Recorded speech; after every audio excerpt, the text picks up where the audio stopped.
കൂട്ടുകാരൻ നെല്ലിക്ക കഴിക്കുന്നത് കാണുമ്പോൾ നമ്മുടെ വായിൽ വെള്ളം വരുന്നത് എന്തുകൊണ്ടാണെന്ന് നിങ്ങൾ ചിന്തിച്ചിട്ടുണ്ടോ? ഇതാ ഒരു പുതിയ അറിവുമായി ഞാൻ വന്നിരിക്കുന്നു.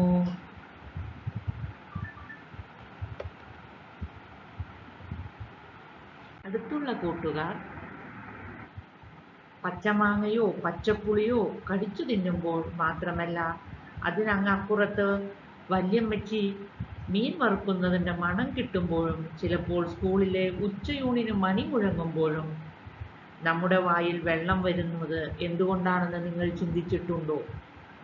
മനുഷ്യരിലും മറ്റു ചില ജീവികളിലും കാണുന്ന മുൻ അനുഭവങ്ങൾ മൂലമുള്ള ചേഷ്ടകളാണ്. ഇതിന് കണ്ടീഷൻഡ് റിഫ്ലെക്സ് എന്നാണ് പറയുന്നത്. ഇതിനു കാരണം പച്ചമാങ്ങ കടിച്ചു തിന്നുമ്പോൾ നമ്മുടെ വായിൽ വെള്ളമുണ്ടാകാറുണ്ട്. പച്ചമാങ്ങ മാത്രമല്ല, പുളിയും മധുരമുള്ള ഏത് വസ്തുക്കളും തിന്നുമ്പോഴും വായിൽ വെള്ളമുണ്ടാകും.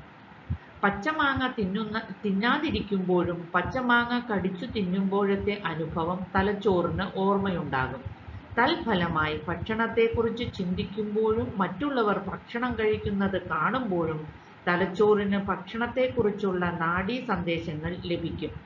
അപ്പോൾ ഭക്ഷണം വായിലെത്തിയാൽ സംഭവിക്കുന്നത് പോലെ വായിൽ ഉമിനീര് ഉണ്ടാകുന്നു.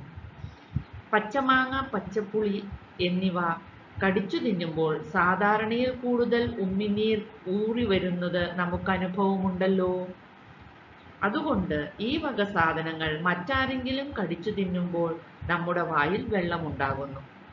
ഏതെങ്കിലും ഒരു പ്രേരണയോടെ നമ്മുടെ ശരീരത്തിന് സ്വാഭാവികമായി ഉള്ള പ്രതികരണത്തെ തുടർച്ചയായ അനുഭവത്തിലൂടെ അഥവാ പരിശീലനത്തിലൂടെ മറ്റൊരു പ്രേരണയുമായി ബന്ധപ്പെടുത്തുന്നതിനുള്ള തലച്ചോറിൻ്റെ കഴിവാണ് ഇതിന് കാരണം.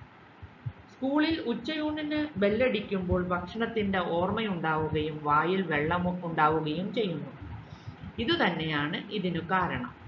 ഇത് റഷ്യൻ ശാസ്ത്രജ്ഞനായ പാവ്ലോ പട്ടികളെ ഉപയോഗിച്ച് നടത്തിയ നിരവധി പരീക്ഷണങ്ങളാണ് ഇത്തരം കണ്ടീഷൻ റിഫ്ലെക്സിൻ്റെ മനസ്സിലാക്കാൻ ശാസ്ത്രലോകത്തെ സഹായിച്ചത്.